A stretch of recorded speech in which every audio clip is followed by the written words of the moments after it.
Questions 21 to 25 of the 2003 Grade 9 Pascal Math Contest.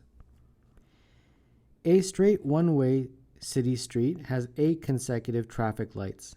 Every light remains green for 1.5 minutes, yellow for 3 seconds, and red for 1.5 minutes. The lights are synchronized so that each light turns red 10 seconds after the preceding one turns red. What is the longest interval of time in seconds during which all lights are green? All 8 lights are green. So let's draw a street, and I guess it doesn't really matter, but somewhere along these street roads, you've got 8 of these traffic lights. So something like that. And we are interested in when they are green. Now they tell us that the lights are synchronized so that each light turns red 10 seconds after the preceding one turns red. All right, so they are green initially for 1.5 minutes, and I'm going to just write that in seconds, 90 seconds. And then they are yellow for 3 seconds only, and they turn red and remain red for 1.5 minutes or 90 seconds. So, and then this just keeps going in a loop. Then it turns green, 1.5 minutes, yellow, and we all know how traffic lights work. So this keeps going on and on. Now, the key thing here is this one right here. Each light turns red 10 seconds after the preceding one. So that means the same kind of story is true for green. Each light turns green 10 seconds after the preceding one turns green, right? Because they all follow the same sort of pattern because it's all in a loop. So if this is green, and these are all green, let's say, we want to know when do they turn green. So let's say the first one turns green at time 0. When is the next one going to turn green? 10 seconds later, 10 seconds after. Okay? Just same story for red, same story for green. They're following the same time schedule. So this one turns green 10 seconds later. And similarly, this turns green after another 10 seconds, so which is 20 seconds.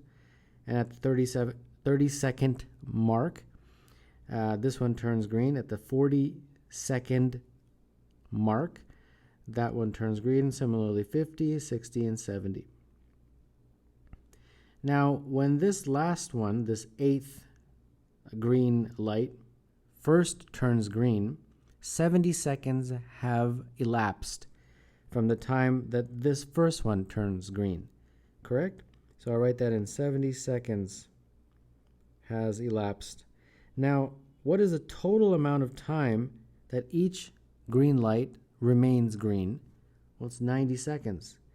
So in this green light's life span of green, how many seconds are remaining?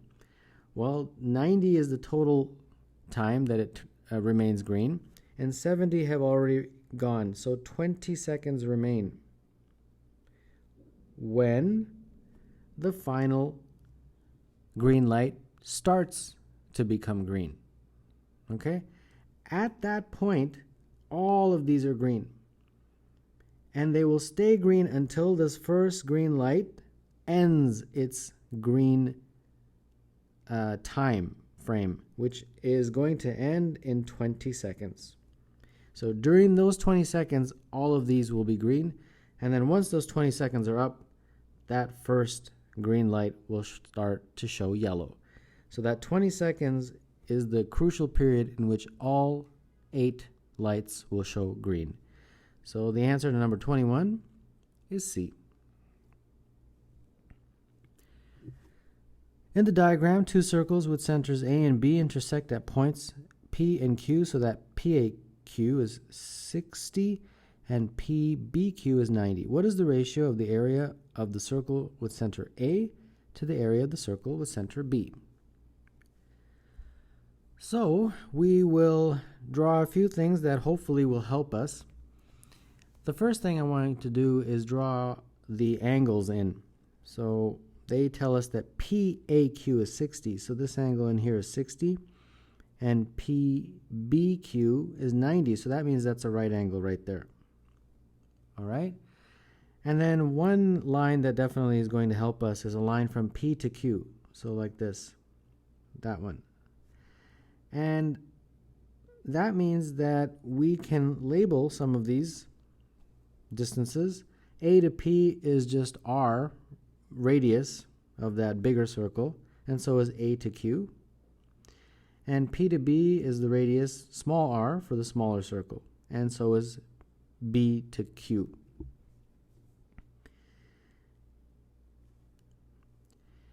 Now I want you to concentrate now on APQ, that triangle. Okay, that one right there. Now if you notice, it's an isosceles triangle, right? Because this is R and this is R. So therefore, this angle must be the same as that angle. Well, that angle is 60. So if I call this angle X, this angle also has to be X. So that means 60 plus X is equal to 180, because the sum of the angles are always 180. So that means 2x is equal to 120, and therefore x is 60. Well, if x is 60, then that basically means that this is an equilateral triangle. Instead of x, I'll put in the numerical value of the angle, 60, 60, 60. Well, that's an equilateral triangle. It's not just isosceles, it's equilateral. So that means that angle is also the same. The same as what? The same as r. So PQ, this distance, is r. So I'll squeeze that in there right there, r, like that. Okay, so no problem so far. Now I want you to concentrate on this triangle, PBQ, that one. Well, that one is a right angle triangle.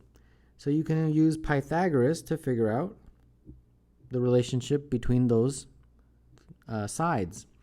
So that means that small r squared plus small r squared is equal to big R squared. Correct? So 2 small r squared is equal to big R squared. And I think that's it. That's all we really need to do. So now let's go back and look at what is it that they want us to figure out. The ratio of the area of the circle with center A to the area of the circle with center B. So they want us to find pi r big R squared over pi small r squared. That's what they want. All right, no problem. Instead of the big R squared, I'm going to put 2 small r squared all over pi small r squared. The small r squareds cancel, and I'm just left with 2 pi over pi, and the pi's cancel. So I'm left with just 2. 2 over 1, I guess, if you really want to write it in terms of a fraction. And 22, therefore, the answer is D. This can also be written in this form, 2 to 1. Same thing.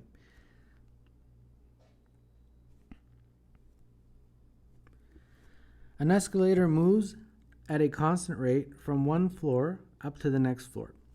Jack walks up 29 steps while traveling on the escalator between floors. Jill takes twice as long to travel between the floors and walks up only 11 steps. When it is stopped, how many steps does the escalator have between the 2 floors? So it's an escalator, not an elevator. That is something that may confuse people. It confused me a little, so maybe somebody else.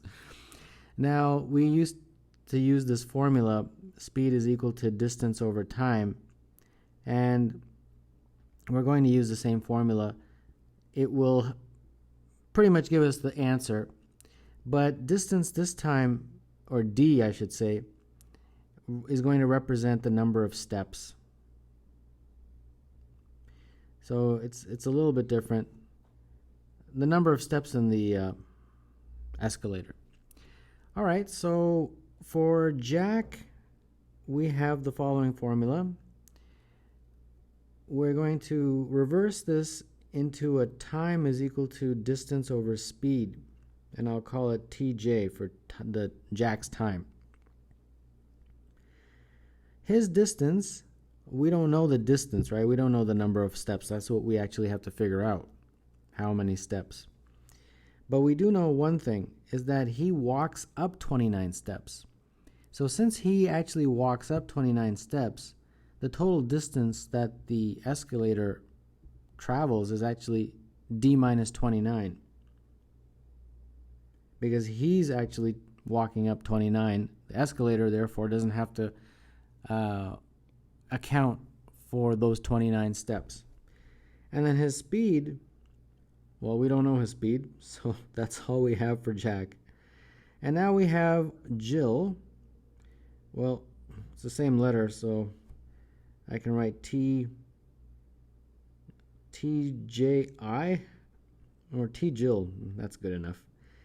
And her distance, again, says she's going up the same escalator, but she walks up 11 steps. So again, the distance does not have to take into account those 11 steps because she's already doing those on her own. And then her speed, again, we don't know. Okay? But they do give us an important clue in this question that Jill takes twice as long. So that basically means that Jill's time, T Jill, is twice of T Jack's. Okay? And there you go. We can just use what we have here and here and plug it into this right there. T Jill is D minus 11 over S, and T Jack is 2 times D minus 29 over S, like that. And that is basically what we will work on to figure out D. The good news is that the S's on both sides, the denominators cancel. You just have to worry about the numerators. 2D minus 29, like that. So D minus 11 is equal to 2D minus 2 times 29, 58. Bring the D over and you get D. Bring the 58 over and you get 58 minus 11. And therefore D is equal to 47. There you go, 47 steps that the escalator has between the 2 floors. So number 23, the answer is A.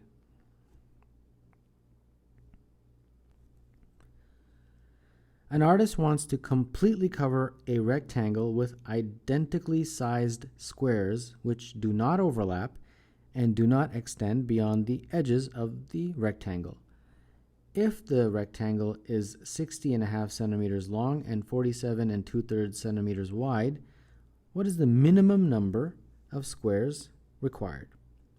So you have this big rectangle and they give you the dimensions of 60.5 centimeters and 47 2/3 centimeters.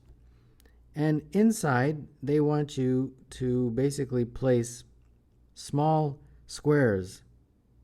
So like this type of a small square, like that, all the way across this entire painting. And it's got to basically be in a way so that when you get to the very end, it fits perfectly.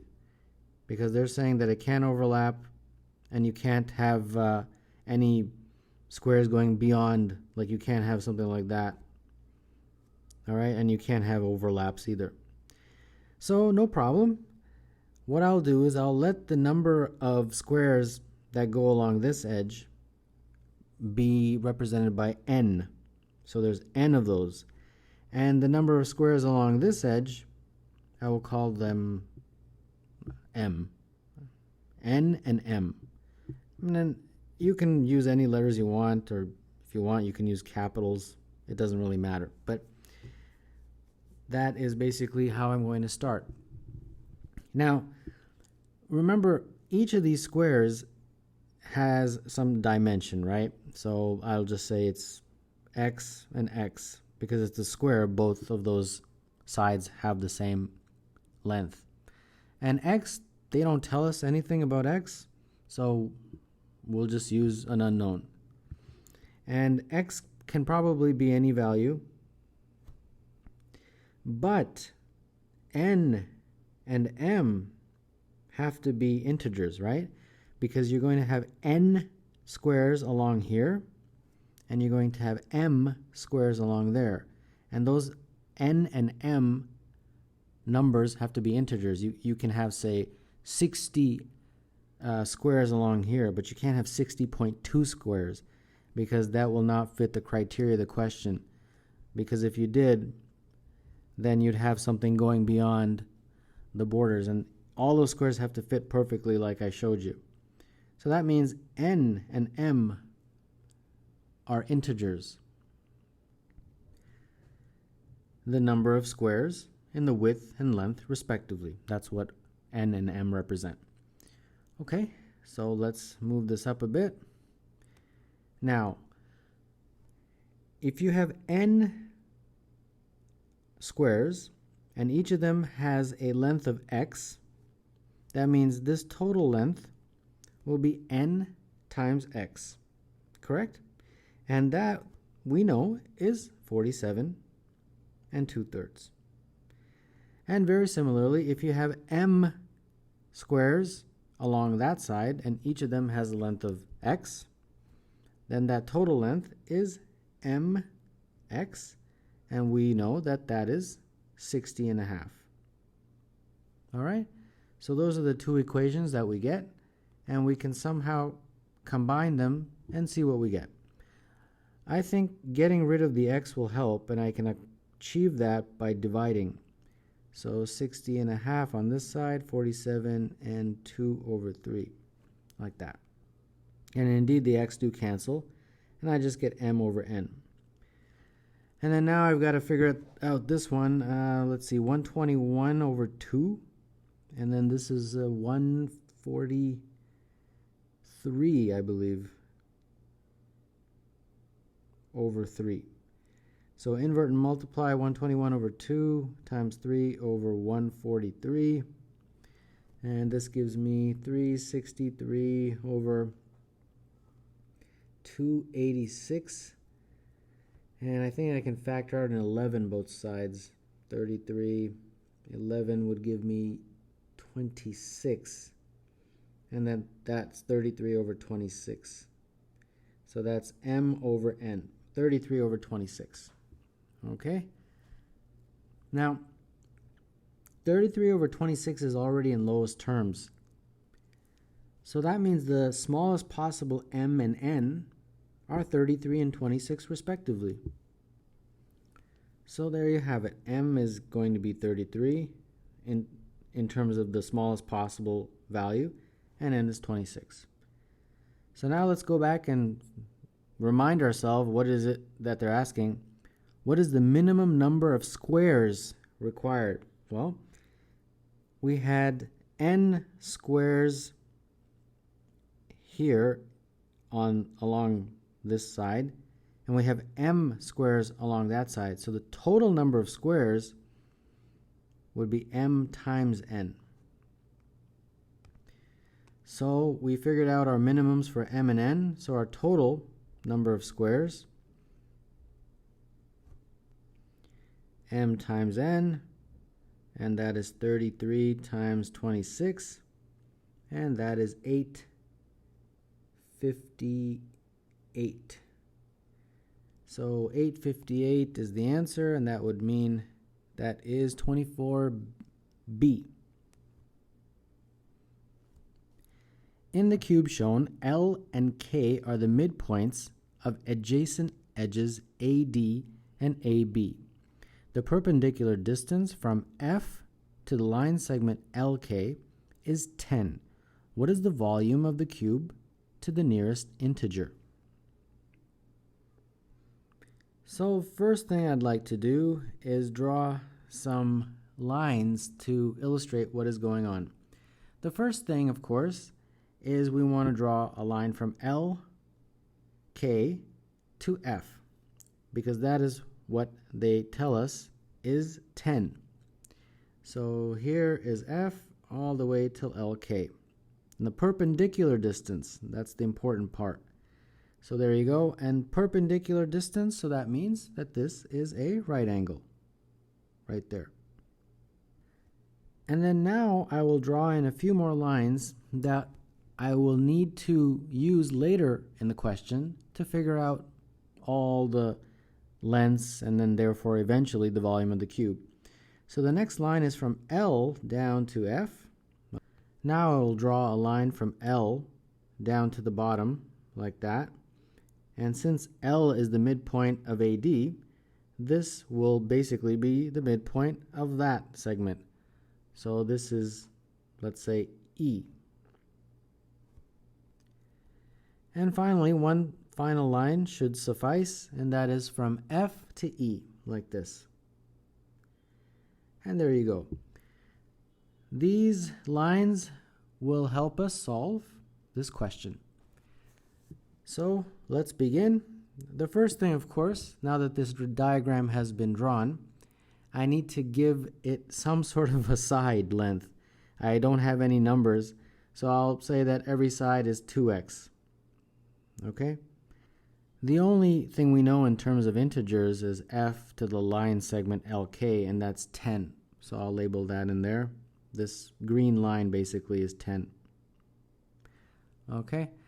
Now let's figure out what is it that they want us to solve. What is the volume of the cube? All right, so the volume of any cube is the sides to the power of 3. Now I've let each side equal 2x. So 2x to the power of 3 will be 8x cubed. So if I can figure out the value of x, I will be able to solve this question. All right, so let's start this question in terms of our equations, most likely a whole lot of Pythagorean relationships. Now, LK is the midpoint, right? L is the midpoint of AD and K is the midpoint of AB. So that means this is X and this is X. So the very first step in this question in terms of solving is going to be figure out LK, this segment right here. And we, of course, we're going to figure that out in terms of X. So if you look at that triangle, of course, this is a right angle. So that means x squared plus x squared is equal to LK all squared.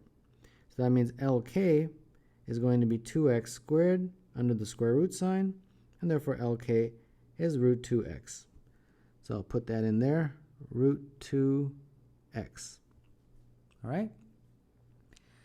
Now the next one I will figure out is LF. Again, using Pythagoras, we know LF squared is going to be 10 squared plus, be careful, this segment right here is not root 2x, it's half of that. So it would be root 2x over 2, all squared. So this is 100 plus 2x over 4, 2x squared over 4.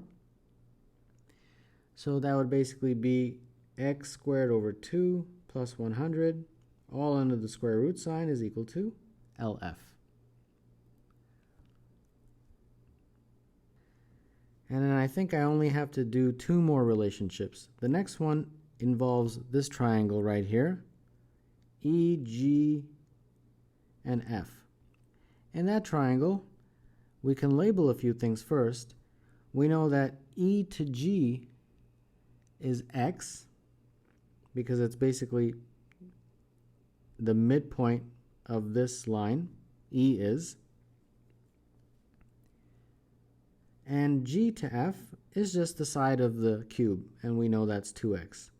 So therefore we can solve for EF, and of course this is a right angle. So x squared plus 2x all squared is equal to EF squared, like that. And therefore we have x squared plus 4x squared is equal to EF squared. And therefore 5x squared is EF squared. And therefore EF is equal to the root of 5x. So I'll put that in there. And then we have one final relationship now, and that relationship involves triangle LEF, this big one in the middle. That will be our final Pythagorean relationship. Now first I'll write it in and then I'll solve this. L to E is basically just the same as the side of the cube. So that's 2x all squared. E to F is root 5x all squared. And then L to F, we figured that out right here, is x squared over 2 plus 100 all under the root sign squared. So let's move this up. Now let's solve this. So we've got 4x squared plus 5x squared. Taking the square root of the root makes the radical sign disappear. And there you go. Multiply through by 2, get rid of that half. 8x squared plus 10x squared, x squared plus 200, like that. And then this becomes 18, and then if you subtract 1, you'll get 17x squared is equal to 200. X squared is therefore 200 over 17, and x is equal to the root of that. And in terms of a value, it's approximately 3.43. So great, we have x. Now we can figure out the volume. The volume, if you remember, was right here, 8x cubed. So the volume is 8x cubed. If you substitute x is equal to 3.43 and take the cube root, you will get approximately 322.8. 322.8 is the volume of this cube, and the nearest integer would be 323. So 25, the answer is A.